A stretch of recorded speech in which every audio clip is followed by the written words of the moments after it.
Rebonsoir à toutes et à tous, c'est bon. Je vous laisse vous remettre tout doucement de vos émotions, mais je vous demande en même temps de faire un tonnerre d'applaudissements à nos deux invités. Le chef décorateur Jean Rabas. Bonsoir. Et l'ensemblière Julie Debauchamp.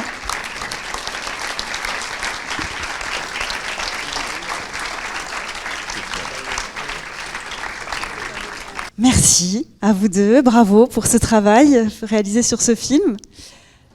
On va peut-être commencer par une première question sur tout simplement comment vous êtes arrivés sur ce projet, respectivement l'un et l'autre. À quel moment Nakache et Toledano vous ont appelé et comment vous a été présenté ce film ? Alors en fait, c'était pas si simple parce qu'ils m'ont appelé alors que j'étais en train de faire un autre film et qu'a priori j'étais pas disponible.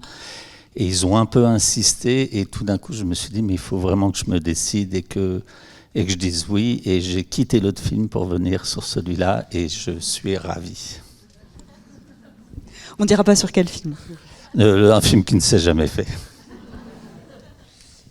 Et Julie ? Et moi j'ai été appelé par Jean que je connaissais pas à ce moment-là.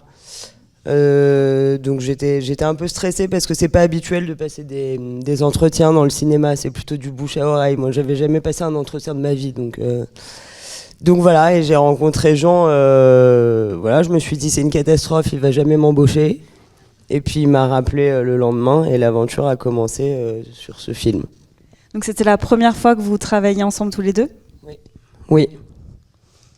Et avec Nakache et Toledano, est-ce qu'il y en a un de vous deux qui avait déjà travaillé sur un de leurs précédents projets ou c'était une grande première ? Non, c'était un rêve de bosser avec eux. Mais je pensais pas en fait que ça allait être une aventure aussi pointue, aussi riche, aussi... Alors ce sont des gens formidables, on le sait, mais vraiment, dans la vraie vie, ils sont formidables. C'est des gens très attachants. Et surtout, c'est des gens très justes et très forts dans leur démarche. C'est pas une façade, c'est des gens passionnants, en fait. Et aussi, en termes de déco, je m'attendais pas à avoir un dialogue aussi pointu aussi. Oui, il y a la... J'ai de la concurrence. La photo de l'idylle qui est apparue derrière nous. Oui, je pensais pas qu'on aurait un dialogue aussi pointu sur... ça marche plus. Aussi pointu sur les couleurs, sur l'époque, sur la reconstitution. C'était passionnant de faire ça avec eux. Oui, parce que c'est un travail impressionnant qui a été réalisé au niveau de la déco pour recréer les années 80.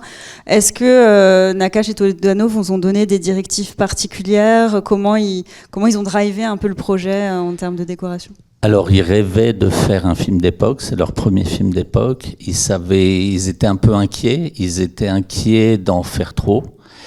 Et moi aussi. Et du coup, on a mis des règles très strictes dès le début et qui étaient ils avaient des envies très fortes de design. Le petit coin dans la cuisine, c'est une espèce de symbole des années 70-80, mais ça pouvait être too much, ça pouvait être trop fort. Et en fait, ce qu'on s'était dit, c'est qu'à chaque fois qu'on faisait un symbole fort, un mobilier, un accessoire très fort, qui est très signifiant sur les années 80, on allait le casser par des choses plus quotidiennes, plus personnelles. Notamment, par exemple, au-dessus de la table de la salle à manger, il y a cette magnifique descente, cette suspension. Et juste derrière, il y a toutes ces photos de famille qui sont les vraies photos de famille Nakache et Toledano, et de moi. Et j'ai placé ma famille. Et en fait, on a tout le temps joué avec ça. Et il y a eu un dialogue très fort, justement, avec Julie, où on était très, très ambitieux sur les couleurs, sur le mobilier. On a parlé énormément.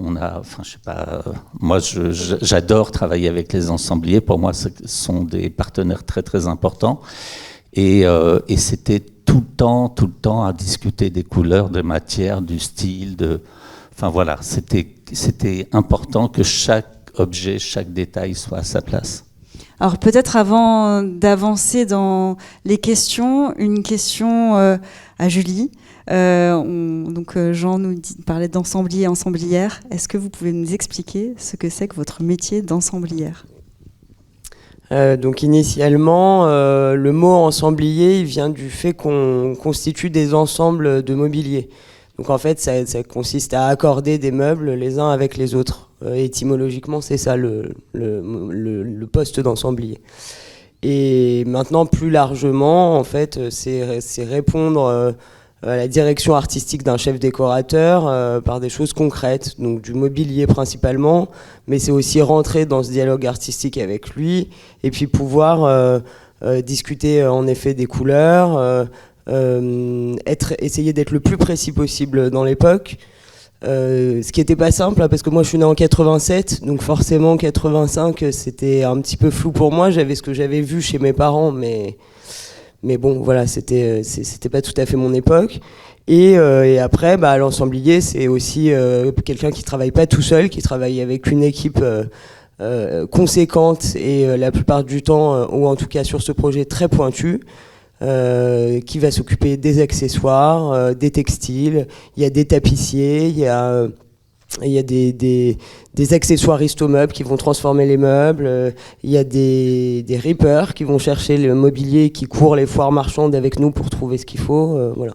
Donc ensemblier, c'est ça, c'est la personne qui s'occupe du mobilier et des accessoires et qui coordonne les équipes de manière à ce que les idées d'un chef décorateur comme Jean deviennent concrètes sur un décor. Vous avez tous les deux déjà travaillé sur des films d'époque. Au niveau de la recherche, comment on fait pour aborder un sujet comme celui-là de l'année 1985 ? Comment vous commencez vos recherches et comment vous créez ce décor à partir de la lecture du scénario ? Alors en fait, c'est énormément de documentation. C'est vraiment des gens engagés pour ça au tout début, pour me parler des années 80. Et évidemment, pour faire les années 80, en fait, il faut parler des années 70, des années 60, des années 30. Enfin, tout ça est fait partie des années 80.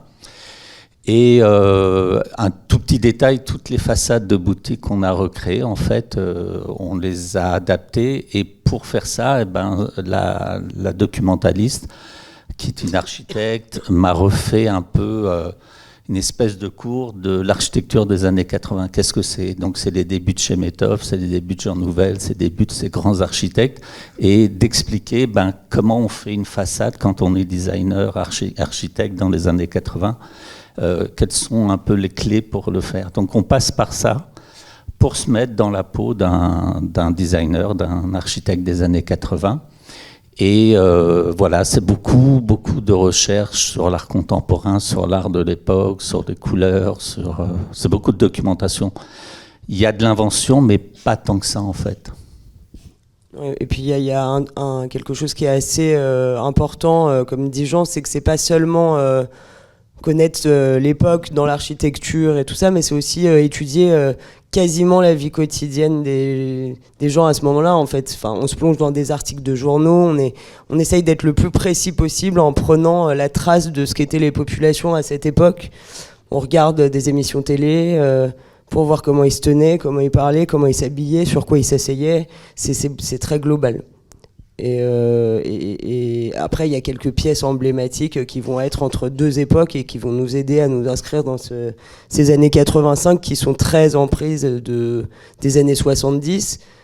Et à la fois, c'est aussi le début de la grande consommation, des meubles de masse. Donc c'est ça qui était difficile à trouver comme tout. Et justement, en parlant de choses difficiles à trouver, est-ce que vous pouvez nous parler de ce qui pour vous a été le plus gros challenge dans le film ? Alors, ça a été la création de cette cité. En fait, c'est tout le cheminement pour aller de Paris jusqu'à cette petite cité dans l'Ouest parisien. Et en fait, pour faire ça, on a mélangé Nanterre, Créteil, Champigny, Maurepas. Et c'était très intéressant de discuter de ça avec Olivier et Eric. c'est elle raconte quoi cette cité, qu'est-ce qu'on veut marquer, est-ce qu'elle marque l'époque, est-ce qu'elle marque la classe sociale, c'est important, il est cadre, mais c'est pas, on a visité beaucoup de cités du côté de Versailles, beaucoup trop luxueuses pour le film, donc et il y a eu des choses assez drôles où on commence un plan à Créteil et en fait on s'est aperçu que le même architecte avait travaillé à Maurepas et à Créteil, ce qui fait qu'on commence un plan à Créteil et on le finit à Maurepas. Donc il y a tout ce travail pour essayer de parler de la banlieue des années 80 et que ça soit élégant et que ça soit aussi une vision positive de la banlieue parce que moi j'ai grandi en banlieue, Olivier et Eric aussi. C'était important pour nous de parler de ça aussi. Ouais, je crois que de toute façon l'écueil qu'on a souvent dans le film d'époque, en fait, c'est d'être quand on est dans les années 70, quand on tourne en 1970, on n'est pas avec du mobilier qui est arrivé dans les années 70, on est toujours avec du mobilier qui date d'il y a 10 ans. À l'époque, on renouvelait pas son mobilier en un claquement de doigts. Donc, c'est raconter tout le passage de ces époques en respectant la volonté d'Éric et d'Olivier d'être aussi dans une Madeleine de Proust de ce qu'ils avaient vécu enfant, de ce que leurs parents avaient vécu, de jamais être dans quelque chose de trop basique en fait. D'essayer d'apporter de la finesse à chaque fois, en marquant la classe sociale comme dit Jean, mais aussi en sentant toutes ces époques qui les ont traversées et qui font que leur film fonctionne aussi. Voilà. Et donc, vous parliez de l'extérieur, de la cité. Il y a un travail quand on fait du cinéma, quand on est en studio, on part d'une page vierge et on peut tout construire. Et l'extérieur, c'est plus compliqué puisqu'on ne peut pas forcément le maîtriser.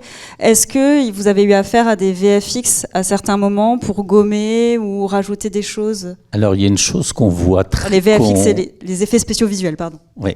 Alors il y a une chose qu'on ne distingue pas, et ça j'en suis très fier, c'est qu'en fait, donc l'appartement des Bernini et des Dayan a été tourné en studio et il y a une grande baie vitrée et ce qu'on voit à travers la baie vitrée, on le voit le matin, on le voit le soir, on le voit la nuit, on le voit avec du soleil, avec la pluie. Et en fait, pour la première fois, on a pu s'offrir ce qu'on appelle les murs LED. Faut imaginer un écran télé qui fait 20 mètres de long, qui est courbe et qui va en fait envelopper la baie vitrée. Et ce qu'on a découvert un peu sur le tard, c'est que en fait, il fallait tourner toutes ces pelures, on appelle ça comme ça, avant le tournage, alors qu'en fait, il y a les voitures d'époque, il y a de la figuration. En fait, il y a un pré-tournage avant le tournage qui est énorme, où interviennent les VFX, où en fait, les VFX vont nous aider à gommer. On n'a pas fait vraiment de création sur ce film, mais on a beaucoup gommé tout ce qui était hors époque et qui nous gênait. Et ce qui fluidifie énormément le tournage, ce qui fait que vous pouvez tourner dans les rues de Paris et accepter qu'un bâtiment ou qu'une voiture n'est pas à sa place, on sait qu'on va pouvoir l'enlever après. Donc c'est un allié énorme pour ce genre de film. Oui, c'est ce qui rend possible le fait de produire aujourd'hui autant de films d'époque. Ce serait quasiment impossible de reproduire cette époque-là comme n'importe quelle autre époque. Là, étant sur un film en ce moment de 1870, c'est impossible de retranscrire le Paris de 1870, par exemple. Bon, c'était le cas aussi là, mais c'est vrai que je trouve que pour un film d'époque, on a quand même beaucoup tourné avec des extérieurs qui étaient juste pour l'époque, quoi. En tout cas, à part le studio et l'écran LED dont Jean parlait, il y a... En extérieur, dans la cité, on était quand même très juste dans l'époque. Et donc ça s'appelle les repérages. Ça veut dire qu'en tout début de préparation, on va travailler avec des gens dont c'est le métier et qui vont chercher tout autour de Paris. J'ai dû voir, mais je ne sais pas, 30 cités différentes pour trouver celle-là. mais partout, hein, au nord de Paris, au sud, enfin on a fait tout Paris. Et comme le studio était à Brise-sur-Marne, je leur mettais la pression pour que la maison d'Anne-Carine soit juste à côté de Brise-sur-Marne. Et évidemment, ils l'ont trouvé à Versailles, ce qui était complètement de l'autre côté, ce qui était extrêmement compliqué pour nous, parce que ça voulait dire qu'on envoyait les camions à 1h30. Mais là, quand je vois le film, je me dis, mais en fait, il n'y avait pas d'autre rue possible, c'était celle-là, c'était impossible d'aller ailleurs. Et donc tout ça, ça se fait en préparation du film, et c'est très important d'être le plus juste possible. Alors, est-ce qu'il y a des questions dans le public? Mon micro va circuler. Bonsoir Jean, bonsoir Julie. Moi j'ai une question par rapport au studio. Vous dites que vous avez fait l'appartement en studio. Est-ce que ce choix du studio s'est fait tout de suite pour l'appartement ? Alors, le studio a été une évidence parce qu'on tournait avec des enfants, avec des mineurs, et ils sont dans presque tous les plans. Et que pour une histoire d'horaire, de tournage, de facilité, de praticité dans le plan de travail, en fait, le studio s'est imposé. On ne pouvait pas imaginer faire cet appartement dans une banlieue à 50 km, à Maurepas, là où on a tourné l'extérieur, c'est impossible. Donc c'est devenu... Alors ça s'y prêtait parce qu'on a eu beaucoup de semaines de tournage dans cet appartement, mais c'est le fait d'avoir des mineurs a vraiment poussé à ce qu'on tourne là-bas. Il faut comprendre que pour avoir la vue plongeante, ça veut dire que l'appartement est construit à 2 mètres de hauteur sur impraticable. Donc c'est assez complexe de tourner en studio et ça coûte assez cher. Donc c'est un vrai investissement de la part de la production. Mais là, c'était une évidence. Et puis évidemment, pour nous, c'est génial parce que ça veut dire que l'appartement, mais aussi le palier, la cage d'escalier, tout est fait en studio. Bonjour. Vraiment, j'ai trouvé le film magnifique. Ça m'a rappelé beaucoup de choses de mon enfance. On dirait d'ailleurs que c'est un peu mon histoire. C'est assez incroyable. Juste une question. Comment vous avez fait pour les supporter, les deux, là ? C'est très, très facile de bosser avec eux. Ce sont des amours et des gens, mais plus qu'intéressants. Bon, ça me rassure que tu dises ça. Ça me rassure.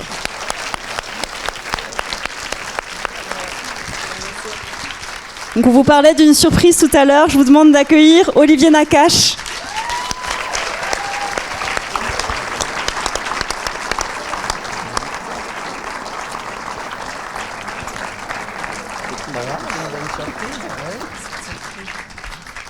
Non mais continuez, hein. Moi je pouvais pas les laisser seuls. C'était pas possible. Alors je sais pas comment il fait parce qu'il fait, je sais pas aujourd'hui, minimum c'était 4 avant-premières par jour. Et je sais que tu étais tout à l'heure à la MK2 Grande Bibliothèque. Moi, on m'avait dit, mais venez à l'entrée. J'ai dit, mais je peux pas, je suis au Danton, je peux pas tout faire. Ben voilà, Olivier fait tout. En fait, oui, ouais, en fait, j'ai pas pu quitter la salle. Donc je me suis mis dans la salle avec les gens parce que on est dans les derniers mètres. Ça sort mercredi.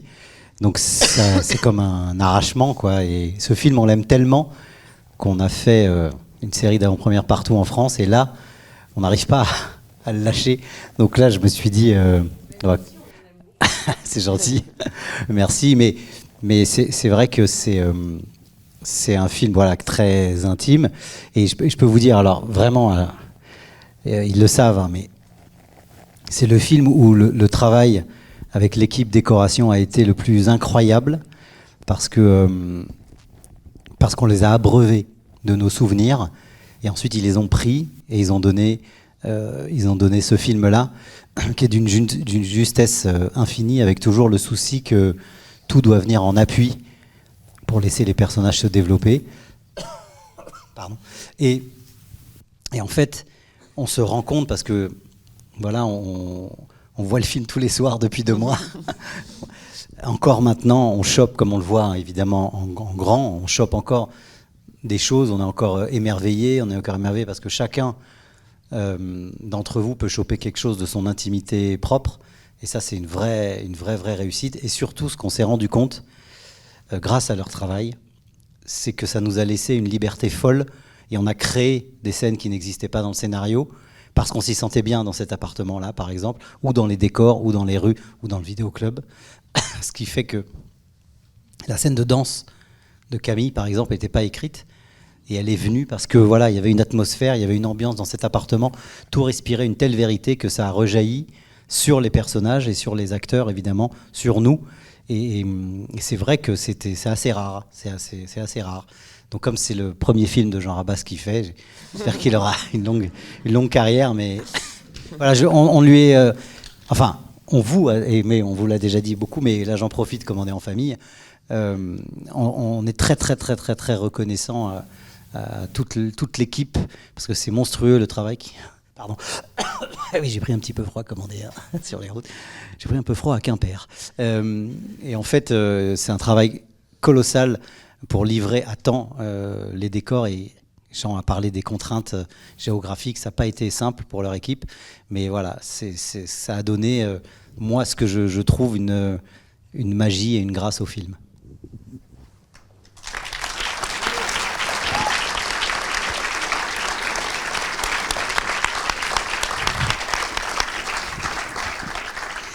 Justement, Olivier s'est inspiré beaucoup de votre enfance, Eric et... On se connaît. Oui, on se connaît. Ah oui, j'avais pas bien vu quand je suis arrivé. On se revoit mardi en plus. Oui, parce qu'on sera dans une salle. Donc, ça vient de votre enfance. Est-ce que pour la décoration, il y a eu des choses qui ont été des souvenirs que vous aviez vraiment envie de revoir à l'écran, je sais pas, en termes de mobilier, des posters, des choses vraiment qui vous tenaient à cœur? Oui, Eric avait un lit bibliothèque pour la paix sociale dans sa famille. On a acheté finalement un lit bibliothèque. Et oui, bien sûr, il y a plein de choses. Il y a le miroir vitré dans l'entrée, il y a les lampes, les lustres. Mais même si ce sont pas les, si vous voulez, ce sont pas les objets propres, il fallait que ça respire une espèce de temporalité. Le canapé, enfin, je sais pas si tu l'as déjà dit, mais ils ont fait un casting de canapé. C'est-à-dire qu'il y a eu un casting de canapé, quoi, comme un casting d'acteurs. On les a filmés. On a fait avec des feuilles de décor à Brie-sur-Marne pour voir comment tout ça rendait. Et ce qu'on a adoré, c'est qu'avec leur travail, on a mis beaucoup et ensuite on a retiré pour que ça soit vraiment, pour que ça soit juste. Et ça, c'était vraiment un travail très enrichissant et passionnant. Et personnellement, avec Eric, on a il y a une pharmacie de garde derrière qui était ouverte toute la nuit. Je vais y aller après. Il y a la chambre. La chambre des enfants, ça a été un vrai dossier. Je ne sais pas si tu as expliqué comment... Non, je vais te laisser le raconter. Et donc, évidemment, on avait des photos de nos chambres parce que à l'époque, pour les jeunes gens, s'il y a des jeunes gens qui ne sont pas nés au XXe siècle, eh bien, notre mur à nous, votre mur, il y a le mur Facebook, et c'est déjà dépassé Facebook, le mur Instagram, c'était notre mur de chambre. On mettait qui on était sur nous avec les badges et sur le mur. Donc, il y avait plus une place pour le papier peint. Et donc, il fallait être juste aussi dans cet amoncellement, dans des espèces de bordel, et qui était en fait très organisé. Et j'ai un souvenir précis de gens qui rentrent dans la chambre, et c'était trop propre, c'était trop clean, donc ils mettaient par terre des jeans. Enfin, c'est vraiment un vrai travail de fourmi. Mais la chambre, je veux bien que tu racontes comment vous avez fait pour les meubles, d'où ils viennent et tout ça. Ah ben ça, c'est Julie qui va raconter, mais c'est un mélange de beaucoup de choses. Alors, j'en ai pas trop parlé au début, mais à la fois, ça me fait trop rire. C'est que le papier peint, je voulais que le papier peint raconte que ces ados, en fait, cette chambre, elle a été fabriquée, le papier peint a été posé quand c'était encore des enfants, et que petit à petit, ils grandissent et qu'ils n'en peuvent plus de leur papier peint, et que du coup, ils le recouvrent avec toutes les affiches de tous les posters de musiciens. Et en fait, je voulais un papier peint emblématique de cette époque qui raconte quelque chose sans être trop précis. Alors là, on voit les voitures, mais en fait, moi, j'ai un souvenir très précis de cette époque-là, c'est que c'est le papier peint du petit Grégory. Je ne sais pas si vous vous souvenez de la famille Villemain qui pose dans la chambre des enfants. Eh ben, c'est ce papier peint. Et je trouvais que ça racontait de manière mais complètement souterraine des souvenirs. Et en fait, Nous, on a plusieurs façons de travailler. On travaille sur la couleur, on travaille sur l'élégance, on travaille sur des harmonies, sur des choses très artistiques. Mais moi, ce qui m'intéresse, c'est aussi de parler aux tripes des gens avec des choses qui sont souterraines. Et le papier peint du petit Grégory, personne ne me l'a jamais fait remarquer, mais moi, je sais qu'en fait, ça parle aux gens de manière complètement souterraine. Et l'autre chose, c'est que je voulais vraiment montrer aussi que le grand frère, on n'en pouvait plus de cette chambre, on pouvait plus de cet appartement, de ses parents qui voilà, ils débordent de partout, ce grand dadais. Et je voulais absolument qu'il ait fait des graffitis, qu'il ait marqué son lit, qu'il ait gravé de son territoire. Et du coup, en fait, ce qu'on a fait, c'est que j'ai pris les 3 plus jeunes stagiaires de l'équipe. Elle devait avoir entre 20 et 22 ans, enfin c'est vraiment les plus jeunes de l'équipe, et on les enfermait dans la chambre avec les feutres, le papier, les compas, et je leur ai dit, allez-y, faites des graffitis, faites des dessins, tout ce qu'on fait à l'école quand on s'emmerde un peu et qu'on garde dans les cahiers, en fait c'est tout ça qu'on a découpé, qu'on a punaisé sur le mur. Et ce que j'adore, c'est que c'est qu'en fait, on les voit. Je ne sais pas si vous les avez vus, mais je sais que les gens le ressentent. Et pour moi, c'est ça qui est important dans le décor. C'est pas simplement de faire une belle image, mais c'est aussi de raconter la vie secrète de ces personnages, parce que c'est ça qui fait qu'on s'y attache, en fait. C'est tous ces petits détails. Oui, c'est-à-dire que quand on va jusqu'à remplir des tiroirs que personne ne verra jamais, voilà. Mais on savait que voilà, le comédien qui allait entrer dans ce décor, il pouvait ouvrir n'importe quel tiroir, il pouvait ouvrir une penderie, il avait des vêtements à sa taille, il avait dans son tiroir tout ce qui était ses petits secrets d'ado et tout ça. Et ça, en fait, on néglige ça souvent dans les décors par manque de temps, mais en fait, tout ça, ce sont des outils exceptionnels pour que les comédiens puissent s'appuyer là-dessus et utiliser vraiment le décor pas juste comme une enveloppe, mais comme un acteur du film également, quoi. Donc nous, on va vraiment juste dans le détail, et c'est ce qui était vraiment très plaisant sur cette chambre, c'est qu'il y avait du détail jusqu'au moindre recoin. Est-ce que vous avez des questions ? Bonsoir, merci pour ce magnifique film. Moi, je m'attendais à avoir vraiment beaucoup de fou rire, mais j'ai eu le droit aussi plusieurs fois à ma petite larme. Donc pour ça, je voulais vous remercier. Moi, j'avais une question au niveau des accessoires. Cette fameuse doudoune au canard que tout le monde connaît, elle a réellement existé en rose ou vous l'avez créée pour le film ? Alors ça a été un sacré dossier, cette doudoune, et c'est là où on se rend compte qu'on est, on est un peu zinzin, mais on fait bien. Donc la doudoune rose, oui, elle a existé. Mais vous ne pouvez pas imaginer le nombre de tests, le nombre de doudounes qu'on a pourris, juste pour avoir ce ressenti-là, pour avoir cet effet-là, pour avoir quelques secondes la doudoune qui se déteint, parce que c'est fait pour être, déperlant. Donc ça, c'est impossible.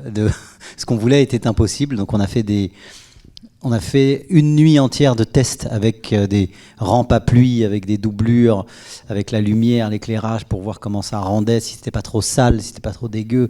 Enfin bref, on a bien fait de faire tout ça parce que les premiers essais avec la doudoune qui dégoulinait, on était dans Alien.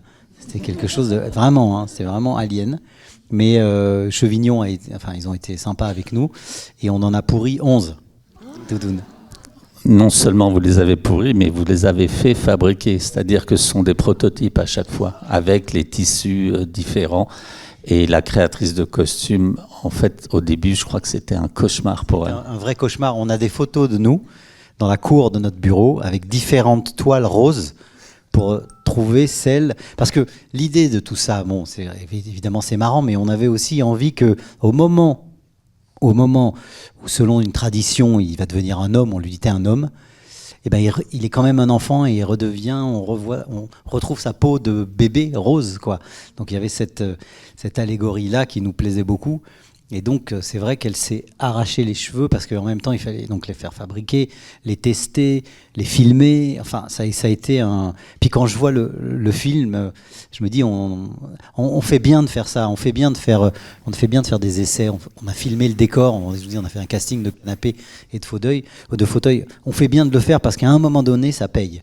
Ça paye. Alors, on n'avait pas réussi à enlever tous les acariens du canapé, mais et évidemment, Simon, le comédien, était allergique, donc voilà, ça c'est super. Mais voilà, la moquette, comme ils entendaient parler de l'appartement des Bernini, enfin, c'est fantastique. On dit le diable est dans le détail, mais oui, c'est vrai, le diable est dans le détail. Il faut faire attention à tout, et la moindre goutte noire qui dégouline, il faut la tester avant. Oui, on peut être aidé par les effets numériques, mais le plus possible, on essaye de se concentrer sur les effets mécaniques.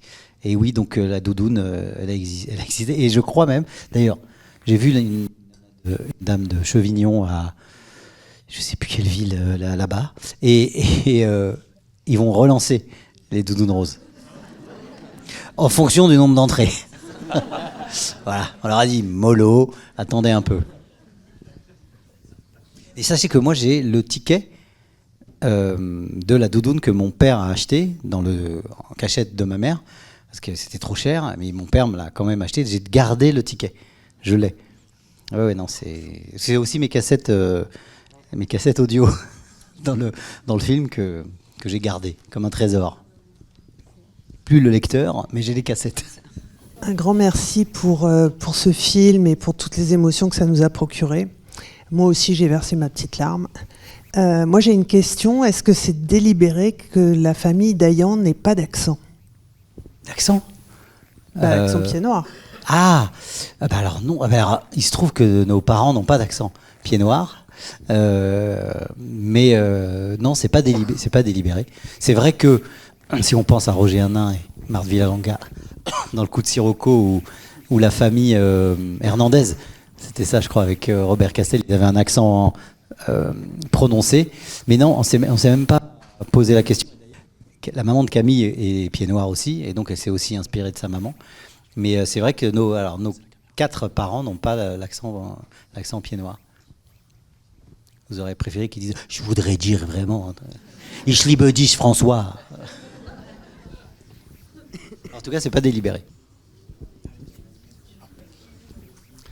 Je vais continuer sur l'histoire de la chambre, juste pour vous faire comprendre l'espèce de folie que c'est quand même de faire une chambre d'ado. C'est que chaque poster avec le nom de téléphone ou des Cure ou des Smiths, ça veut dire qu'en fait on paye des droits et dans les 2500 € par poster. Donc évidemment, au bout d'un moment, la production vient nous voir en disant on va peut-être les inventer. Mais inventer un poster de rock avec des psychopathes pareils, c'est pas possible. Du coup, en fait, il y a un travail. On a travaillé avec un historien du rock qui nous a offert en fait des copies digitales de tous ces posters, et on a travaillé avec ça. Et c'est juste pour que vous compreniez. Donc, pour libérer les droits à l'image de chaque poster, il y a toute une équipe en fait, des juristes, des gens à la production et à l'intérieur de l'équipe déco. Et sur ce film, c'est mon record. On a fait 1500 demandes de clearance. Ça veut dire que le moindre pot de banania et de ricoré, il faut avoir les droits du designer, de la marque, etc. Et j'ai jamais fait autant de demandes de clearance de ma vie, parce que tout ça nous aidait à raconter l'époque et l'histoire. Et bonsoir, j'ai beaucoup aimé le film. Et maintenant, dans les questions, j'écoute un peu toutes les histoires de la doudoune qui existent depuis longtemps, les cassettes qui existent depuis longtemps. Et donc, je me demandais un peu si l'idée de ce film est récente, ou combien de temps est-ce que cette idée était dans votre tête. Vous savez, entre les films, il y a des idées, c'est ce que j'appelle les idées d'entre-films. Et par exemple, Le sens de la fête, après notre deuxième film, c'était des idées, on aimerait bien un jour, donc on écrit des choses, et puis après, il y a un autre sujet qui vient et qui prend le pas, et on le range dans le placard. Ce film-là, ça fait partie de ces idées-là qu'on avait. Alors, ce qui est intéressant, c'est qu'on s'est beaucoup raconté avec Eric dans les films, mais celui-ci, c'est on se raconte alors qu'on ne se connaissait pas. Et pourtant, c'est une autobiographie à deux, donc on a dû se raconter entre nous et puiser la cinégénie dans les anecdotes de chacun. Donc c'est ça qui est assez original, une autobiographie à deux. Généralement, c'est une seule personne qui se raconte. Et donc, en fait, il y a eu cette période du confinement où là, on était séparés tous les deux. Et je ne sais pas, vous avez peut-être été aussi dans ce cas. Il y a eu une frénésie de retrouver ses potes d'enfance, où on se recontactait. Il y a eu quelque chose comme ça. Ah là, t'as changé. Ah là, machin, tout ça, quoi. Donc et on s'est mis à se raconter pendant le confinement 2-3 anecdotes. Et par la suite, un autre film, Une année difficile, a pris le pas. Et pendant le montage d'Une année difficile, eh ben, on ressortait nos scènes, parce qu'en fait, on n'est pas du tout protocolaire. On écrit des scènes. Cole Mitterrand, on l'a écrit très vite, alors qu'il n'y avait même pas encore de personnage. Mais voilà, pour se dégourdir les jambes, on a écrit cette scène qui est, voilà. En fait, c'est vrai, hein, ils étaient ensemble vraiment. Hein. Et Chirac et Juppé aussi. Pareil. Mais donc voilà, donc c'est des choses comme ça. Et après, on a un seul juge qui est le temps. Si ça tient le temps, ça veut dire que c'est comme les musiques. Si ça passe le temps de l'écriture, du tournage, du montage, c'est qu'elles vont nous plaire à vie et que les scènes, voilà, elles ont assez de densité pour tenir ce temps-là. Et c'est pour ça que l'écriture a été assez fluide. Et en fait, on avait un peu peur, hein, on est toujours pétri de doutes, parce que des films sur des parcours initiatiques d'un adolescent, il y en a eu énormément, comme les films d'école ou les films de prison. Mais à un moment donné, on s'est dit, allons voir des acteurs. À qui on pense? Et on a tout de suite pensé à Camille et Louis. Et Louis, on a été les voir. On a dit, est-ce que vous voulez bien prendre un café avec nous? Et on leur a dit, est-ce que vous nous autorisez à écrire en pensant à vous? Et on a raconté, et on a vu que ça suscitait un intérêt. Et c'est ça qui nous a donné le coup de fouet. C'est ça qui nous a dit, parce que les deux, ils nous ont dit, bon, ok, alors à quoi, hein, dans un an et demi? Donc ça nous donne le coup de fouet pour vraiment se mettre au travail et vraiment plonger dans l'écriture du scénario. Donc ça fait pas mal de temps qu'on avait cette idée en tête, d'encapsuler cette époque-là. Merci beaucoup. Merci à tous les trois pour votre présence ce soir. Merci à toutes et à tous d'être venus aussi nombreux.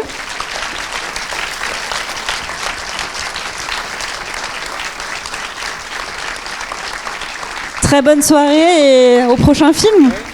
Bien sûr. Merci beaucoup.